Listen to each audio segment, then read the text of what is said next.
Hey guys, so man, it's been a long time, y'all. Sorry it's taken me so long, but the waves of life. But the important thing is, I'm here now. Hi guys, welcome back to my channel. My name is, for any newcomers, um, my name is Tracie Martin, to be exact. My channel name is TracieM. Um, so I'm just gonna get right into it. You already know, for people who've been following me for a while, I'm gonna just scratch my scalp and just talk and do some late night dandruff scratching. So y'all, if y'all see me looking different ways, I have a really crazy setup to try and capture all these angles. So if I look off camera, it's because I'm adjusting and all that. So how's everybody doing? I have been wearing my hair in wigs, like a low ponytail, my natural hair with a wig cap and then a wig. But I'm getting ready to wash it.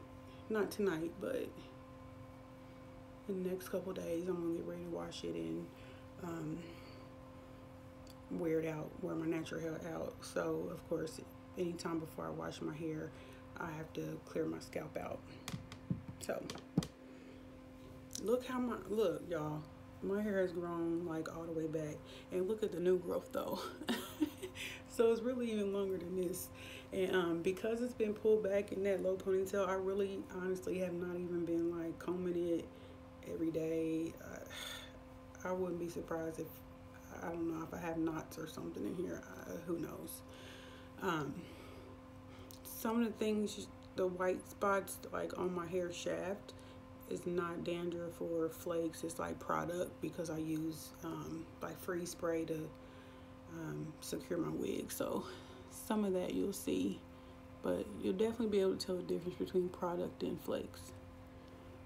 So let's just do a quick view and see what we working with here. I can already see one big patch. Y'all see it? You can see that there.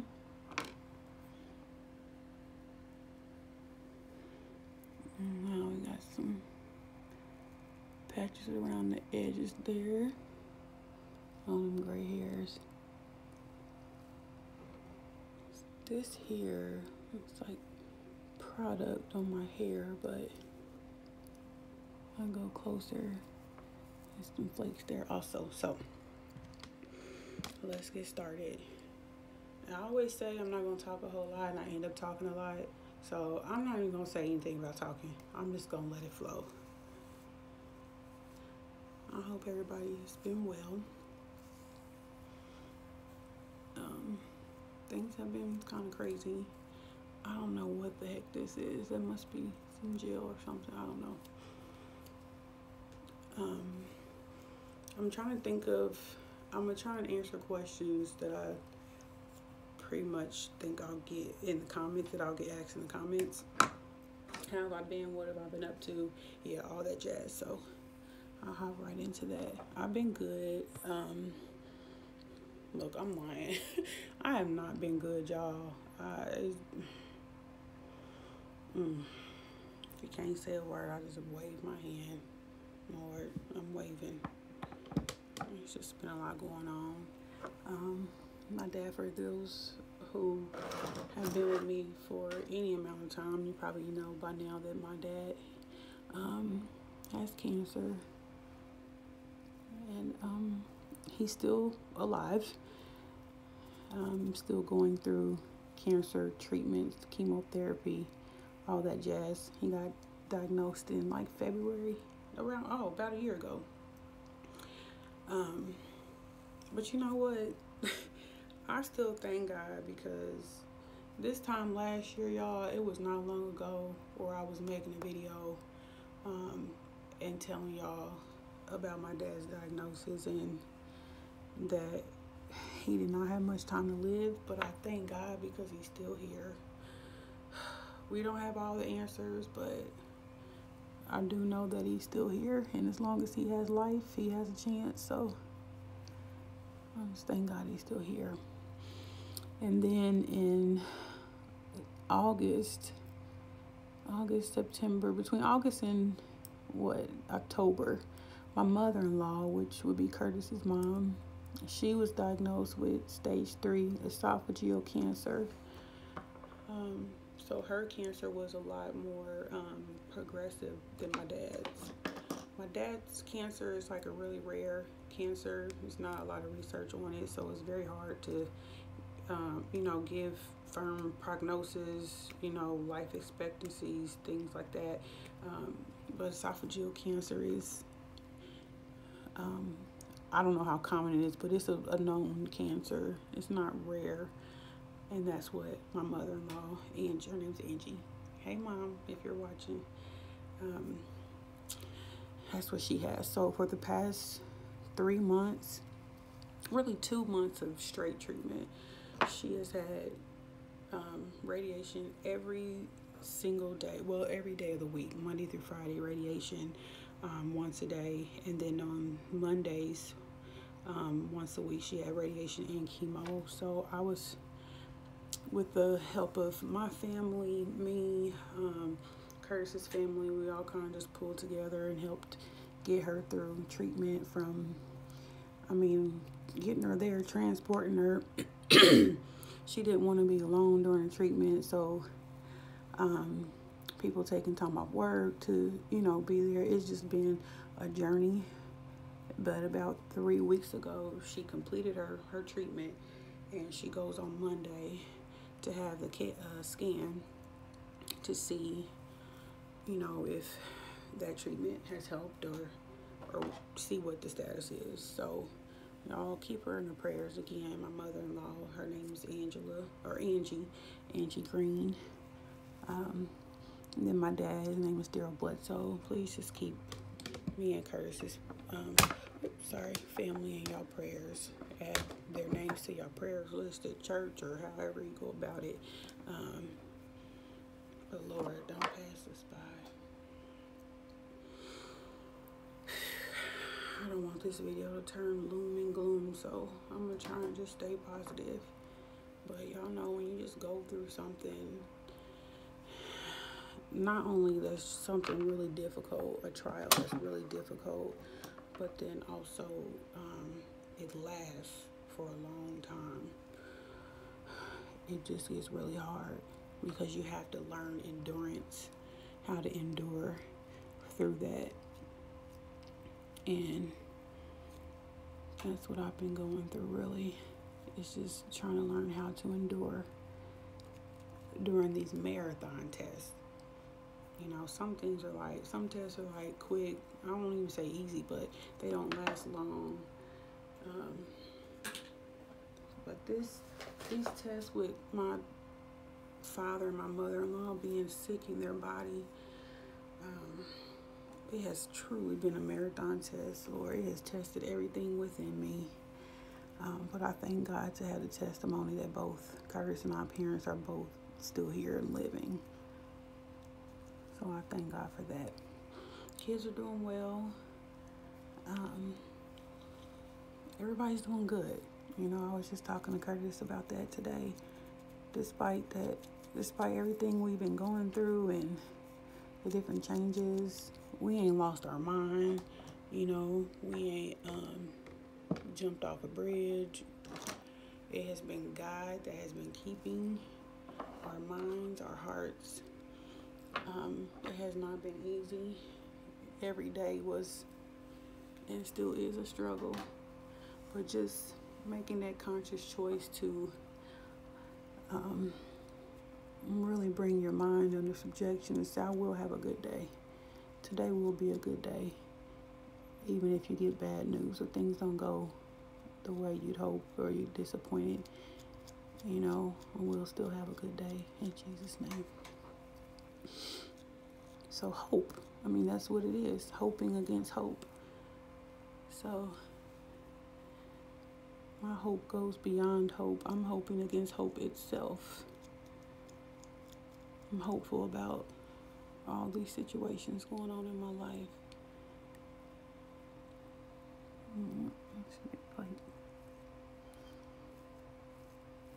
I'm sorry, guys. Like I said, my setup is so awkward. It's so difficult for me to film by myself. And it takes me like 45 minutes to even get set up. 45 minutes to an hour to even set everything up before I start recording. Because I try and make sure, all the angles are there that y'all want to see. That's close enough lighting, all that stuff. These are just flying out. Man, good grief. I couldn't even tell you the last time I washed my hair. I mean, I typically don't wash it. I only wash it once or twice a month anyway. Just based on my race, my ethnicity, and also the condition of my scalp. I can't wash my hair too often, or it will irritate my scalp and make this condition a lot worse.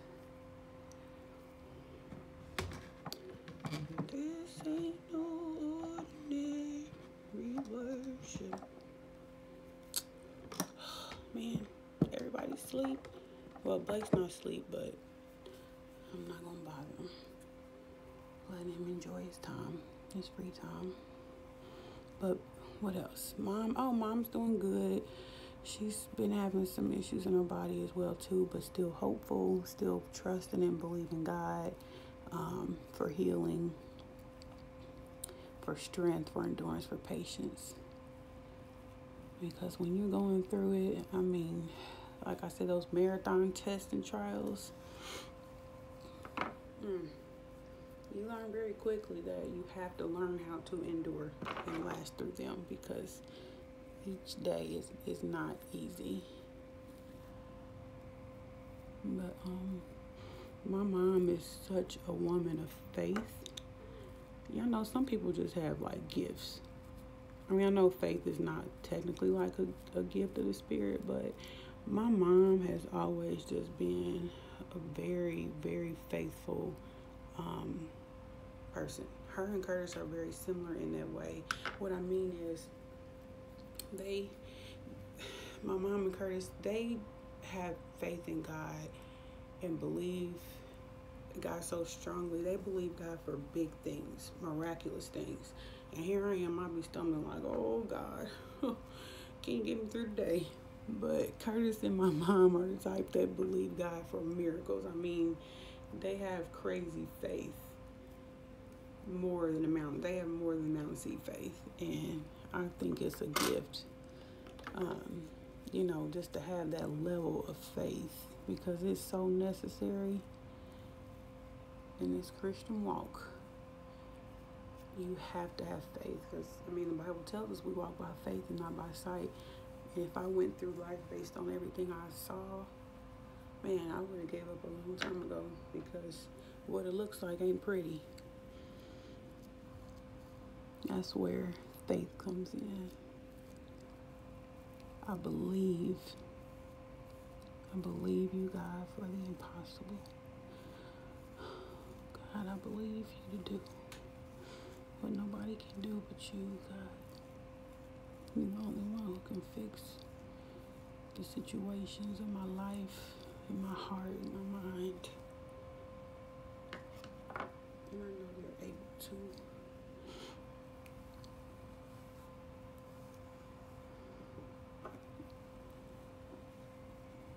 Help my moments of unbelief, God. And the opposite of faith is fear. And fear is not pleasing to God. I ask God to help me all the time with that. I don't want to be afraid. I don't want to have anxiety over, the possibilities of which way this thing could go. And this is just concerning different circumstances in my life. Some I have shared with you guys, some I haven't. Even my own health, dealing with migraines since I was 16. It's been 20 years now, and it seems like in the last 10 years, more so the last 4 years, it's just been the roughest time that it's ever been. Like daily migraines that wake me up out of my sleep and last for 3 or 4 days, to where all I can do is just rock in the bed in darkness, total darkness, like a vampire. And it hurts so bad that you can't even cry. Have y'all ever experienced the type of pain before where you can't even cry? Like you want to cry, but you know when you cry it makes it hurt even worse. So you can't even cry. So you can't even get any relief in that aspect, because you know when you cry you release the stress, you let it all out, like venting. It's healthy. But oh God, when you experience the level of pain and discomfort, and specifically in your body, any area of your body, to where it hurts so bad to where you cannot even cry, that's a really hard spot to be in, and that's where I've been in for a long time. I've been asking God and seeking God for healing from this terrible, terrible neurological disease. I have not received my healing yet, but I know that God is able. I pray that God allows me to see the manifestation of His healing before this world ends, before He returns, so that I can testify of what God did. But I just had such a tough time with it. So y'all pray my strength. So much to pray for. I'm just right now brushing the flakes out of my hair, not necessarily scratching my scalp, because the flakes are so white that I can't see my scalp. I'm trying to just brush some of them off so I can see where I'm at. Look at that new growth, y'all.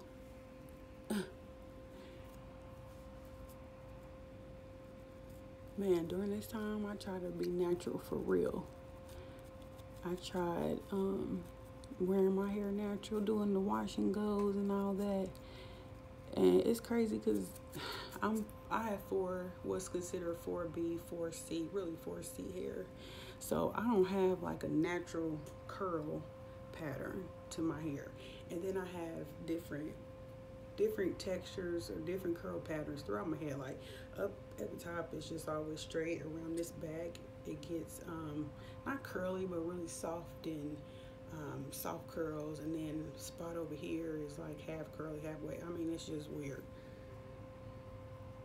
But I don't have the same texture just completely over my hair to where I could do like a cute wash and go and just wash and literally go. I have to manipulate my hair with tons of product and all that just for a cute look that lasts for 10 minutes, and then after it's dry, it's the big poof ball. So I really tried that thing, y'all. I try to be natural for real. I mean, I am natural. I've been natural for almost 13 years now. But I love those little natural hairstyles. So in between, wearing wigs and wearing my natural hair out, I would do the styles and stuff, and I was like, okay, maybe I can handle this. But then when I went back to drying it and taking all day to dry, using a million different products, expensive, all that, I'm like, yeah, I'm gonna go back to get my hair ironed out. Guys, I'm not going in any order, so please don't come at me in the comments. I'm just partying and going wherever I want. Well, yeah, I was like, yeah, I'm not about that life. But kudos to my fully natural sisters who have embraced their natural hair. I don't have anything against my natural hair. So listen, y'all, the natural hair community, don't come after me, okay? Because I love my natural hair. But I just love it more ironed out because it's just more convenient. But that doesn't mean that I don't love my thick, coarse, beautiful hair. I love it. I love its strength, its resiliency. My hair grows back quickly no matter how much damage I put it through, purposely or unintentionally. It just bounces right back, and I love it. But I mean, It sounds bad, but it's the truth. I keep my hair ironed out because it's easier. It's more convenient for me. And I'm okay with that. I don't care about no heat damage. None of that. Which I haven't had heat damage before, at least I don't think. And just because after you wash your hair and parts of it is still straight doesn't necessarily mean heat damage right off the bat. I mean, once you've ironed out your hair consistently for a length of time, when you wash it, it's gonna automatically lay down to whatever style that you've been wearing because it's been trained. So, those straight pieces in your hair, natural ladies, after you wash your hair, maybe you had to iron out. I don't want y'all to just panic right away and think that it's heat damage because that's not necessarily the case. It could be, but I'm just trying to say basically straight hair after you wash it does not off the bat indicate heat damage. Even if it did, y'all, don't be afraid no heat damage. I'm not. Look at me. Heat damage. Look at me, y'all. If I was scared of heat damage, what my scalp? Nah. At the end of the day, it's just hair. It'll grow back. Maybe it won't.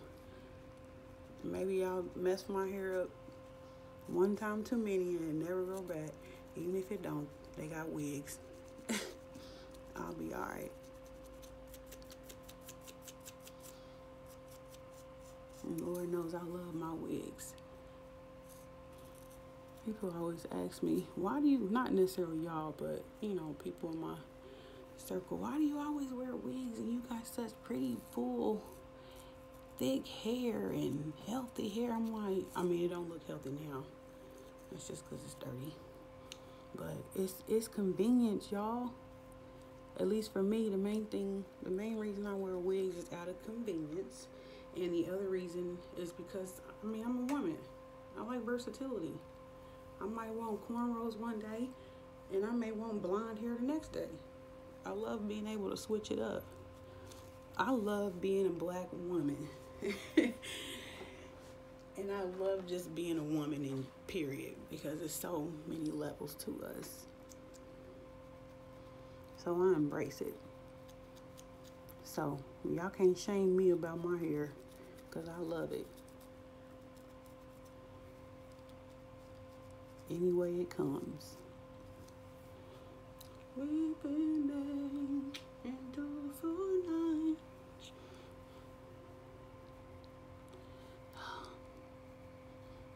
Man, I always feel like I'm missing something. Every time I film by myself, I always get anxious that I'm not close enough or not in the right lighting but you know what? YouTube just gonna get what it's gonna get. And it's gonna be alright. And y'all, my last video, what was that? Almost 2 months ago when I did that live, I never even got around to posting that first part. The part that we did either, I don't know if it was before or after the live. I think it may have been after the live. So I still have that footage that I need to upload. And then I have footage from my grandpa. I had another session with him. I actually see my grandpa more than I post him or post videos with him. I was just over there today. I'm pretty much over there every other day. Checking on them. I go over there and clip his toenails, his fingernails, pick his dry skin, all that good stuff. Because y'all know that's really important to me. Respecting your elders and checking on your elders and looking out for them. Not even just elders in your family, but just elders in society. Anytime I'm out and I see an elderly person, I'm always going to rush to, open the door, offer to carry the bags. Thank God. God gave me the wisdom to raise my son that way because he's just like that. And he be getting compliments all the time. People be so shocked, like, wow. but he learned that at an early age. Respect your elders and women.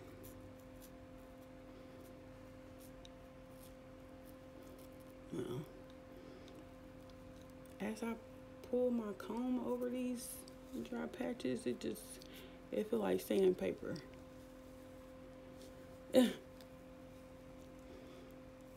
When I have areas that are really, really flaky and encrusted, like right here, when I scratch them, I can feel the comb is not even touching my scalp. It's not even getting through to my scalp. It's like I said, like scratching sandpaper. So I have to really try to get that up, and I'm not going to be able to do it with a comb. So that's why you'll see me pull my tweezers out. Because if I keep trying to scratch an area where the flakes are like encrusted, engraved in my scalp, it pulls my hair out. So at that point, I have to use a tool to kind of get up underneath the flake, if that makes sense. Get up underneath the flake and then lift it from the base or the root. I don't know where my favorite pick is, but I gotta back up. My mom just texts. Okay. This is a backup. I don't prefer it because it's like flimsy, and the other one I normally use is firm, but it'll work. So I'm gonna try to get up under the flakes, the scales. So y'all see them coming up as I drag the pick. Now this pick is flexible, so it may not catch what I need it to catch, but I just kind of slide it over my scalp, and it pulls the flake up from the root, from the base, so that way I can go back in with the comb.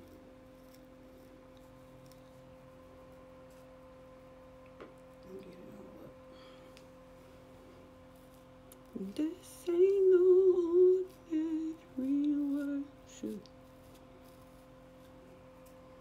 Y'all, lately I have been listening to this guy named Keelante Gavin. He was viral on YouTube a few years ago for he was the young man that was singing "I Won't Complain" in the cafeteria. Somebody recorded him singing that, and it went viral.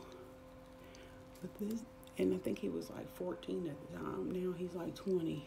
But when I tell you that young man is on fire for God, he is. He has the anointing of God, and I've been listening to his music and watching him on YouTube, and man, powerful at 20. So imagine what he'll be like at 30. And I love it because it shows other young people, don't be afraid to serve God in your youth or be saved in your youth.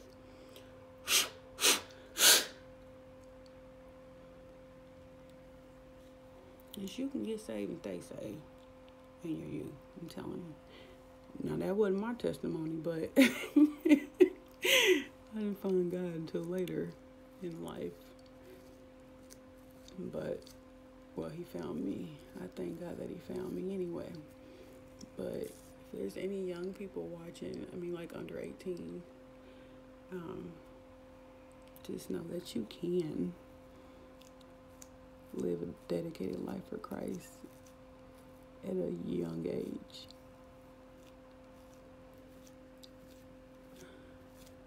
Man, this feels really good.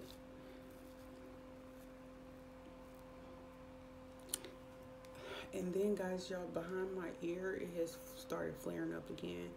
If y'all remember when I first started recording film or uploading on YouTube, behind my left ear was always like a huge patch of flakes. But in time, it cleared up. Like I said, it goes through seasons where it's dry and flaky all the time, and then other seasons where it's not. And that's how it's been. I hadn't had any issues from behind my ear for a very long time, but now in the last, let's say probably 3 months, it's starting to get bad again. And I'm gonna try and show y'all some of it, give y'all a little preview or something. I can't see once I turn my head, you know, to the side, like past this point, then I can't see. I can't see what I'm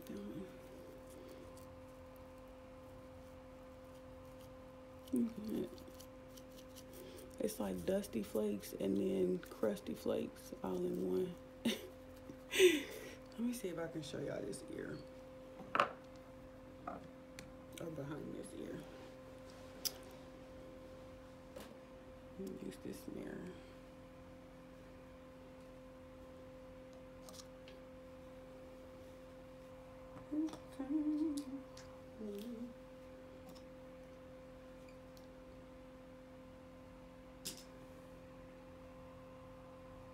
Y'all can probably see my setup in this mirror, but oh well.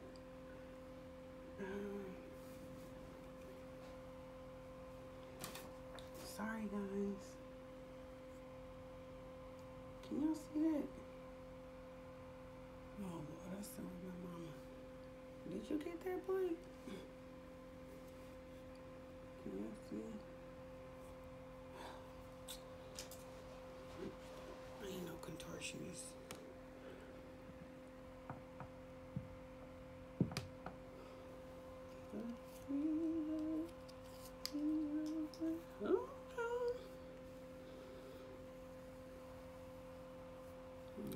My hair. About some new flat irons I'm excited about. Man, but the process of doing my hair from start to finish is just very time consuming. And my daughter Mallory, her hair is, I mean, y'all seen some of her videos I put up for her. Her hair is way thicker than mine. So I really be dreading doing that child's hair. So I try and just keep it in braids, so I don't have to do it as often. And to just, you know, have a cute style and help her hair grow. But man, when it's time to take her braids out and wash and condition her scalp and put the braids back in, man, you talking about a 3-day process. Literally. That's how long it takes me. I have never been able to get my daughter's hair done all in one day. I'm talking about wash, condition, dry, blow dry, and styling it. Man, a minimum of 2 days. But usually it takes 3. So I usually, when I do her hair, I try and time it to where I'll have time to do it. So like right now, she has braids in her hair, but they're old. They need to be taken down. But they go on spring break in like 2.5 weeks. Not long. Spring break is not far away. Spring break lasts for 2 weeks. So I'm trying to do her braids and make her stuff last to where I have like a 4-day weekend or extended weekend, or, you know, multiple days in a row when she's out of school to have time to do her hair. I've never even tried to, well, no, I take that back. I have tried in the beginning to try and get everything done in one day, but it just did not happen. And then she was irritated, I was irritated, and it was just a disaster. So now I know what works better for me and her. So now I break it up into days. So on day 1, I wash, I shampoo and condition it, and then blow it out. Day 2, I put the parts in because I don't know how to braid or grip. So I use the rubber band method, which I still haven't perfected.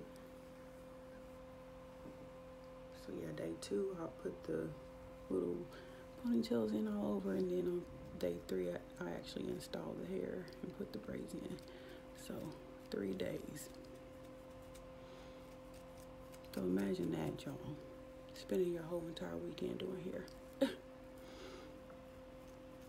Well, like I said, that's what works best for me and her. So I'm just kind of stick with that until I can figure out something better. And I'm actually probably going to film a video with her soon because, like I said, I gotta take her braids out, and she has been showing the signs and symptoms of having the same scalp condition as me. Or, I mean, I'm not a doctor, so I can't diagnose her, but I know from my experience it looks like she's gonna have the same thing because her scalp is really dry. She has big flakes, and so yeah, I plan on doing a video with her, or uploading a video with her soon of me